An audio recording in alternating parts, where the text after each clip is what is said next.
Hello, Instagram. How y'all doing out there in Instagram land? Brendan Alves, Smarter Valley Girl, Conclinison. Good to see ya out there in internet land. Welcome, one and all, to Instagram's most popular game show. We like to call it 5 Questions. Yay!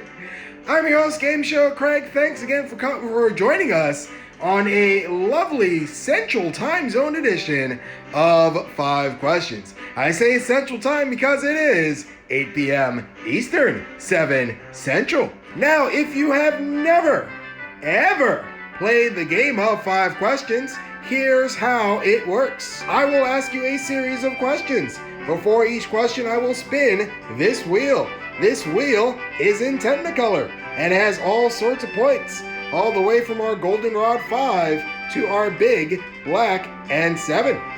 And any player who manages to get to the magical score of 7 points will win tonight's prize, which of course is a shout out on the Game Show Craig Instagram channel. And I'm quite sure that's something everybody wants, isn't that right, guys? Well, anyways, folks, that music has just changed. The spinner finger is about ready to go, and the camera flipping finger is about ready to go as well. So let's get tonight's game started with question number 1 in tonight's game of 5 questions. All right, spinner finger, let's do your magic. Round and round the wheel goes where it stops, hopefully somewhere good. Looks like by the 7, could be 2. It's probably going to be 2. It is 2. Okay. Question number 1 in tonight's game of 5 questions is worth 2 points, ladies and gentlemen. Question number 1 is worth 2 points. The rest of the rules, I'll read off the question. As soon as you think you know what the correct answer is, type it in on your typing devices. The first correct answer that I see with my 4 eyes will earn the points. And as always, spell check should not count against you, as long as you don't screw it up. But if spell check does change your answer to something completely different, then that's on you. Keep that in mind. First question is worth 2 points, ladies and gentlemen. Hands on your typing devices. And here comes the question. Ahem. The clue. Singer Tiny Tim covered the song Living in the Sunlight, Lovin' in the Moonlight in 1968. That version of the song was featured prominently in the pilot segment of what mega hit children's program? Dr. Fauci will probably know the answer to this one, ladies and gentlemen. Read it off one more time. Tiny Tim covered the song Living in the Sunlight, Lovin' in the Moonlight in 1968. Sesame is wrong. That version of the song was featured prominently in the pilot segment for what mega hit children's program? Paw Patrol, Teletubbies, Barney, Sesame Street. Wrong answers. Really wrong answers. Billy Zoo. That's a great guess. Still wrong. Me Rogers. No. Living in the Sunlight, Lovin' in the Moonlight was featured prominently in the pilot segment for what mega hit children's program? Blue's Clues, Between the Lines, Zoom, Author. Still wrong. 5 seconds, ladies and gentlemen. Lamb Chops. She played along, but that's wrong. Sorry. SpongeBob. Wait. SpongeBob. That's the correct answer. Yes. Mutiny Stern to Bow. SpongeBob SquarePants. Jazz Fingers. Just beating DG Shatuk with that correct answer. Yes. I believe it was when SpongeBob plays around with a leaf bowl blower or something like that. So, yes, SpongeBob SquarePants, correct answer there. Big 2 points for Mutiny Stern to Bow before we had to kill the question and throw away 2 points. So, Jazz Fingers to you. Remember, folks, it does take 7 points to win tonight's game of 5 questions, and we only asked 1 of the 5 questions. Question number 2 goes like this. Mutiny Stern to Bow is on the board with 2 points, but remember, folks, it does take 7 to win the game. Round and round the wheel goes. Someone said SVU. Someone said SVU. Yes, because we all know Detective Stabler and Detective Benson. They are the best babysitters out there in New York.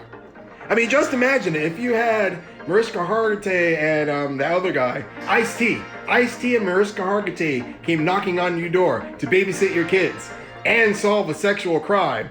OMG. OMG. That's all I got to say about that. Question number 2 is worth 4 points, ladies and gentlemen. Here's what that means. Mutiny Stern to Bow, you can go to 6. Everybody else, you're trying to get on the scoreboard. Ready? I know I am. Here it comes. Question number 2. Ahem. The clue. Hey, remember Sully Sullenberger? Well, he piloted a plane for which former major American airline during 2009's Miracle on the Hudson? Think about that one, ladies and gentlemen. Reading the question one more time. Sully Sullenberger piloted a plane for what former major American airline during 2009's Miracle on the Hudson? Alaska, America West, United Airlines, Pan Am, Ya Airways, Virgin's America, Delta, all wrong answers. Spirit, Delta, still wrong. American, still wrong. U.S. Airways, that's the correct answer there. I believe someone said Ya Airways. I could not take that because U.S. is kind of hard to mess up. I know, autocorrect. Blame the autocorrect. Damn you, autocorrect. But yes, Tom Hanks flew a plane. And 4 points for, who was that? Clanenson, yes. U.S. Airways was the correct answer there. Jazz fingers to you. I believe after this happened, Sully Sullenberger went up on the Wall of Fame for U.S. Airways, and unfortunately American bought them out. So, boo. Speaking of buying you out, cheers.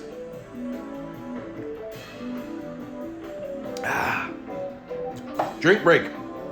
So 4 points for you, Clanenson. 3 more questions to go in tonight's game of 5 questions. Question number 3 goes like this. Round and round the wheel goes where it stops, hopefully somewhere good. Treetop Lover and Jesse Frank is my name, just joining us. Hello, you two. Welcome to 5 questions. 3, really close there, really close. Question number 3, obviously enough, will be worth 3 points. Question number 3 is worth 3. Here's what that means. Mutiny Stern to Bow, you can go to 5. Clanenson, you can win. Everybody else, you're trying to get on the scoreboard. I know, savage. But don't worry, the savagery will come out, hopefully, eventually. We'll find out. 3-point question on tap, ladies and gentlemen. Possible win, hands on your typing devices. And here comes the question. Ahem. The clue. The Miracles, fronted by soul singer Smokey Robinson, only has one Billboard Hot 100 number 1 single with Smokey Robinson in that group. What was the name of that song? Blah. I feel like I was tongue-tied when I read the question. We'll read it off one more time just in case you got confused. The Miracles, fronted by soul singer Smokey Robinson, only has one Billboard Hot 100 number 1 single with Smokey Robinson in the group. What was the name of that song? Love Machine, no. Gotta Hold on Me, no. Tears of a Clown, yes! That's the correct answer. Now, here's the thing. Love Machine was also a number 1 hit for the Miracles, but by that time, Smokey Robinson was no longer a part of the group. But he was a part of the group when they recorded and hit gold with Tears of a Clown. A big 3 points for DG Shattuck, and of course, the Jazz and the Fingers. I don't know, it's a hot day today, ladies and gentlemen. I feel like cheersing you guys.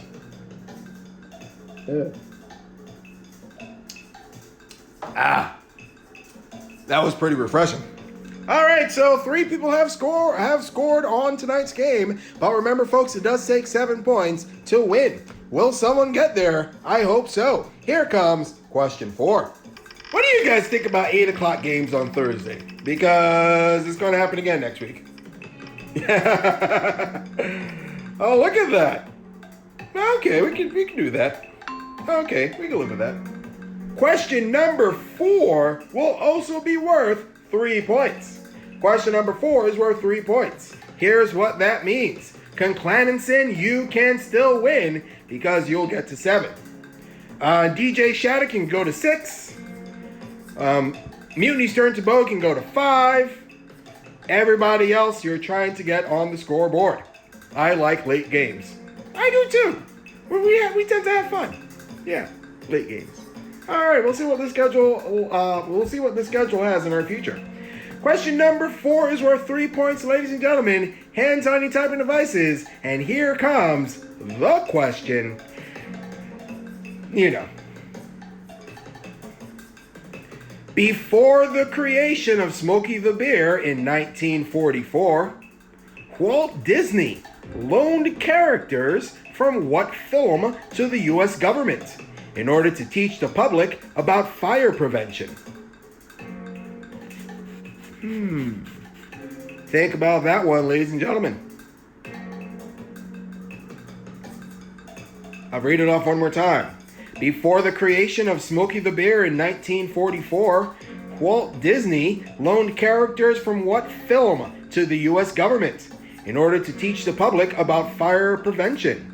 Song of the South, Smokey and the Bandit, Donald Duck, Steamboat Willie, Snow White, Muppets, Dumbo. Wrong answers. Snow White, still wrong. Bambi. Bambi is the correct answer. Yes, Bambi. Just beating Treetop Lover, a Smarter Valley Girl. That's right. Before Smokey the Bear was a thing, Walt Disney loaned the government characters from Bambi in order to teach the public about fire prevention. Because the Bambi characters live in the forest, and only you can prevent forest fires. By the way, Smokey the Bear is having a birthday. That's coming up in a couple of weeks. So way to go, jazz fingers to you, Smarter Valley Girl. A big 3 points for getting that question correct. Who and/or Ray? Okay, this is it. Crunch time. We need to spin something big. Yes, we need to spin something big on that wheel. We really need to do it. Can the spinner finger do it? I really hope so. Spinner finger, mwah. Let's do this thing. Question number 5. Come on, 7. Round and round the wheel goes. Will we land on 7? Will we land on a big number? Stay on 4. Oh, no! Oh, no! No! Man, I hate it when that happens. Question number 5 is worth 2 points, ladies and gentlemen. Question number 5 is worth 2. Here's what that means. We need to get a new spinner finger. But hey, we're going to have fun. Let's ask the last question of the night. It's worth 2 points. Let's see what happens. Hands on your typing devices. Here comes the question. Ahem.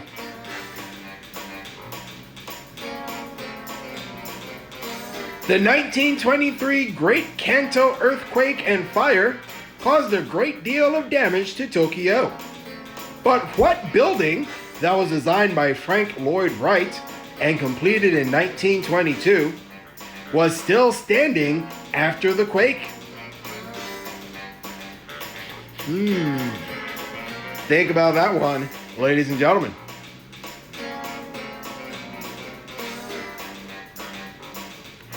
Read off the following, no. Read off the question one more time. Tokyo Tower, no. The 1923 Great Kanto earthquake and fire caused a great deal of damage to Tokyo. But what building, designed by Frank Lloyd Wright and completed in 1922, was still standing after the quake? The Imperial Hotel. That's the correct answer, yes. Not the Tokyo Tower. It was called the Imperial Hotel. And way to go, Smarter Valley Girl. A big 2 points for getting that question correct. Hyperbolic Diamond. No, that wasn't completed until 1975. So there you go. So 2 points for you, Smarter Valley Girl. That brings you up to 5. And that does it for tonight's game of 5 questions. Well, you know what? We just didn't have good spins tonight, ladies and gentlemen. What do we have? We had a 3. We had 2 3s, 2 2s, and a 4. Yeah, that's really hard to win on, ladies and gentlemen. But you know what? Sometimes that is the way the wheel spins. But what's really important is that you all came together, you all had a great time, and you all had fun. Ain't that right, guys? Yeah? I know I had fun. It's always a great time seeing you digitally as I ask 5 questions. Thanks again for watching, ladies and gentlemen. Thanks again for playing along. And don't forget, if you love the 5 questions, you know what to do. Do the thing. We love you. Have a good night, everybody. Bye for now.